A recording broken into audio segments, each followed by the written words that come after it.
After an epic journey to reach the heart of Sulawesi, I finally arrive in Sengkang, and that's where I will meet some truly exceptional people. Enjoy the episode!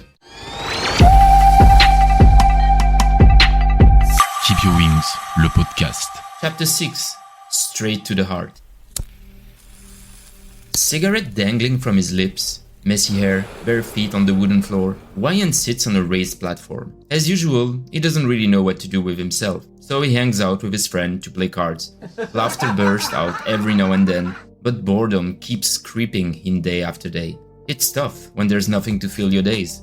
Yet, Wayan prays every day for something to shake up his routine. A job will be ideal.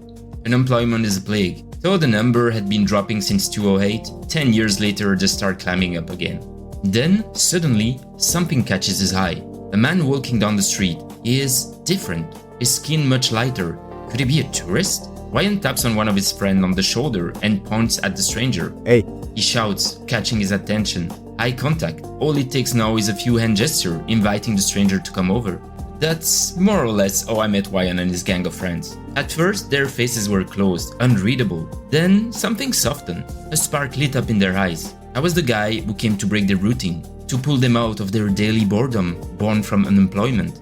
Their English was pretty rough, but Google Translate bridged the gap and allowed us to have a real conversation. Their first question caught me out of guard. What are you doing here? Are you married? Are you looking for a wife in Sengkang? I just want to meet people, explore, discover Indonesia. You wanna see traditional houses? One of them asked. Oh yeah, sure, Hop on behind me. said Wayan, starting up his scooter. I did as told, and off we went.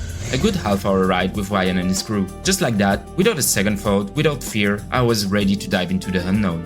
Once there, they show me every hidden corner of those houses. The carvings on the ceiling, the traditional symbol, explaining their meaning, all thanks to my phone's translator. Without it, I'll never be able to connect with them so deeply. It was a genuine moment of sharing. The five of us were outside of our daily lives. Meeting the other, the foreigner, can be unsettling, but in this case it was pure joy. We chat about everything and nothing, using gesture, sound and miming to make ourselves understood. People around were surprised to see a bule freely walking among them, yet everyone was friendly. I was amused to see people coming up to my friend, pointing at me. They want to take a photo with you. Wayan leaned in to explain. I smile and agree without hesitation. It's still a bit strange being the reason for a snapshot, but since my time in Taiwan, I've stopped seeing it as something negative. And the rest of the day kept bringing little surprise like that. We hit the road again, my new friend now suggesting a visit to a more remote village. I imagined some wild tribe living in the jungle, but of course that wasn't the case. Some clichés still cling to me, even after months of travel. It was simply a community living outside the town center, rarely mingling with the crowd. The road was bumpy as hell. I bounced around on the motorbike seat, my back sore, joint aching, praying for a stop. My wish came true a few minutes later as we pulled over in a dusty street scattered with gravel and big stones. A woman sitting on a wooden balcony waved at us and began speaking to my friends in Bahasa Indonesia. She wants to invite you in for coffee or tea. Wayan explained. Oh, that's wonderful. What kind of her? I replied. We all stepped inside under the curious gaze of three kids. Shafira, the lady of the house, lived there with her mother and three children. Her face radiated kindness, and her smile lit up the room. She made me sit on the floor and asked my friends to do the same. Her home, also wooden and built on stilts, had a central room where we all gathered. Shafira and her mother brought us cookies, cups, candies, and other Indonesian sweets. We took turns between Google Translate, my friend and our host, exchanging stories about our lives. Why I came to Sulawesi, my photo on Indonesia, and how mutual help seemed to be fading from today's society.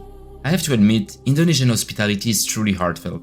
Once you step away from the tourist zone, interaction change completely. They're no longer driven by money. I didn't feel in debt or expect to pay for that moment.